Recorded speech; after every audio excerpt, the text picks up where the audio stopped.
Hello dear friends, dear students, Pathak Pathshala में सभी को स्वागत है। मैं Sadan Pathak, GS teacher for all competitive examination. Students, इस वीडियो को ज़्यादा से ज़्यादा लाइक शेयर और सब्सक्राइब कीजिएगा आपके जितने भी सोशल साइट है वहाँ पे। तो पिछले वीडियो में मैं बताया था जैन धर्म के बारे में मेरा पूरा टॉपिक खत्म हो गया है। आज जो मेरा टॉपिक है वो है बौद्ध धर्म। ये दोनों धर्म बहुत ही इंपॉर्टेंट है, इससे क्वेश्चन एग्जाम में आते हैं। तो बौद्ध धर्म के संस्थापक कौन थे? महात्मा बुद्ध, यानी गौतम बुद्ध। तो बौद्ध धर्म के संस्थापक कौन थे? महात्मा बुद्ध या गौतम बुद्ध भी उनका महात्मा बुद्ध कहते हैं, गौतम बुद्ध भी कहते हैं। महात्मा बुद्ध ने किया। इनके बचपन का नाम सिद्धार्थ था। इनके बचपन का नाम क्या था? सिद्धार्थ था। और आगे चल के इनका नाम क्या पड़ गया? गौतम बुद्ध हो गए। और इनके बचपन का नाम क्या था? सिद्धार्थ था। इनके पिताजी का नाम सुयोधन था। पिताजी का नाम सुयोधन था और माताजी का नाम महामाया था। इनके पिताजी का नाम सुयोधन था और माताजी का नाम महामाया था। और इनकी मौसी भी थी, उनका नाम था प्रजापति गौतमी। प्रजापति गौतमी जो थी, इन्हीं ने गौतम बुद्ध का लालन पालन पोषण किया, क्योंकि इनके जन्म के 14 दिन बाद इनकी माता की मृत्यु हो गई थी। मृत्यु के बाद जो इनका लालन पालन है वो सारे इनकी जो मौसी थी प्रजापति गौतमी, उन्होंने ही इनका पालन पोषण किया। और इनका घोड़ा था, घोड़ा का नाम था कंथक। घोड़ा का नाम क्या था? कंथक।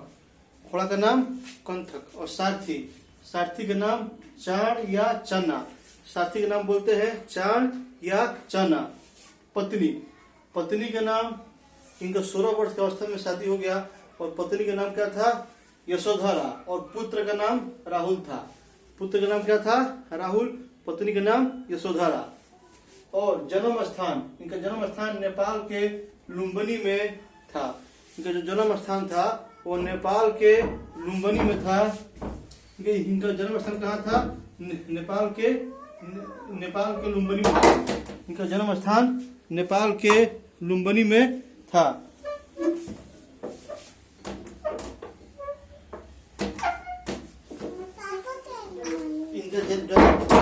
इनका जन्म स्थान नेपाल के लुम्बिनी में था। कुल, इनका जो कुल था वो ये शाक्य कुल था। इनका जो कुल था वो शाक्य कुल था। इनका जो कुल था वो शाक्य कुल था। जन्म 563 ईस्वी पूर्व में इनका जन्म हुआ था। इनका जन्म कब हुआ था? तो 563 ईस्वी पूर्व में इनका जन्म हुआ था। जन्म इनका 563 ईस्वी पूर्व में इनका जन्म हुआ था। और 483 ईस्वी पूर्व में इनकी मृत्यु हुई थी। 563 ईस्वी पूर्व में इनका जन्म हुआ था और 483 ईस्वी पूर्व में इनकी मृत्यु हुई थी।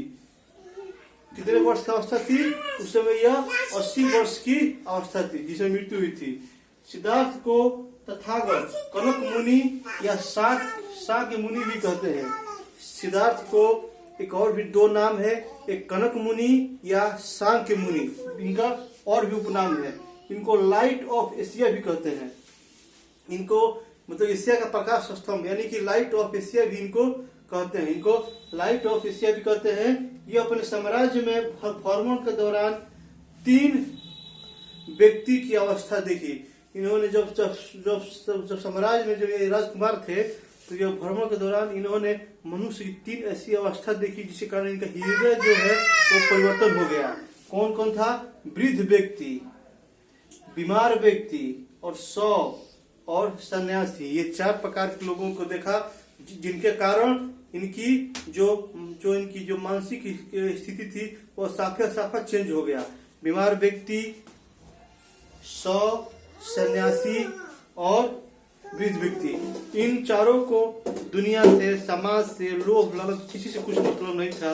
बस ये लोग अपने जो अंतिम समय था ये लोग भगवान के पास जाते थे या चिंतन मनन वैराग्य जीवन जीते थे। तो इन्हीं के देखकर उनका जो जीवन हो गया वह बदल गया। वैराग्य उत्पन्न होने के बाद 29 वर्ष के अवस्था में गृह त्याग दिए। इनको वैराग्य उत्पन्न हो गया, यह 29 वर्ष की अवस्था में अपना गृह त्याग दिए। और अलार कलाम इनके फर्स्ट गुरु थे। इनके जो फर्स्ट गुरु कौन थे? वो अलार कलाम थे, जिनसे सांख्य दर्शन की शिक्षा ली। अलार कलाम से सांख्य दर्शन की शिक्षा ली। फिर उसके बाद जो उनके दूसरे गुरु हुए वो है रुद्रकराम पुत्र। रुद्रकराम इनके दूसरे गुरु हुए, उनसे योग दर्शन की शिक्षा ली। रुद्रकराम से योग दर्शन के शिक्षा ली। रुद्रकराम पुत्र को ही महात्मा बुद्ध का गुरु माना जाता है। रुद्रकराम पुत्र को ही महात्मा बुद्ध का गुरु माना जाता है। गया में इन्हें वैशाख पूर्णिमा के दिन ज्ञान की प्राप्ति हुई। ज्ञान की प्राप्ति पीपल वृक्ष के नीचे इनकी ज्ञान की प्राप्ति हुई। गया में निरंजना नदी के किनारे पीपल वृक्ष के नीचे इनकी ज्ञान की प्राप्ति हुई। यह पीपल वृक्ष महाबोधि वृक्ष कहलाया। यह पीपल वृक्ष आगे चल के क्या कहलाया? महाबोधि वृक्ष कहलाया। ज्ञान की प्राप्ति के बाद इनका नाम सिद्धार्थ हो गया। ज्ञान की प्राप्ति के बाद इनका नाम सिद्धार्थ से गौतम बुद्ध हो गया। ज्ञान की प्राप्ति के बाद इनका नाम सिद्धार्थ से क्या हो गया? गौतम बुद्ध हो गया। इन्होंने अपना जो पहला उपदेश है वो सारनाथ में दिया। इन्होंने अपना जो पहला उपदेश कहाँ दिया? सारनाथ में इन्होंने अपना पहला उपदेश दिया। सर्वाधिक उपदेश इन्होंने श्रावस्ती में दिए। इन्होंने जो सर्वाधिक उपदेश है श्रावस्ती में दिए। इन्होंने सर्वाधिक उपदेश अपना श्रावस्ती में दिए। इनके जो सबसे प्रिय शिष्य थे वो थे आनंद और रूपाली। इनके जो सबसे प्रिय शिष्य थे वह आनंद और रूपाली इनके सबसे प्रिय शिष्य थे। आनंद के कहने पर महात्मा बुद्ध ने महिलाओं को बौद्ध संघ में प्रवेश की अनुमति दिया। आनंद के कहने पर इन्होंने महिलाओं को बौद्ध धर्म में प्रवेश करने की अनुमति दिया और इन्होंने साथ ही में ये भी कहा कि बौद्ध धर्म ज्यादा दिन तक टिकने वाला नहीं है। अनुमति दिया। बौद्ध धर्म अपनाने वाली जो पहली महिला थी वो गौतमी थी। जो बौद्ध धर्म जो महिला जो जिसने अपनाया पहली महिला गौतमी थी और दूसरी आम्रपाली थी।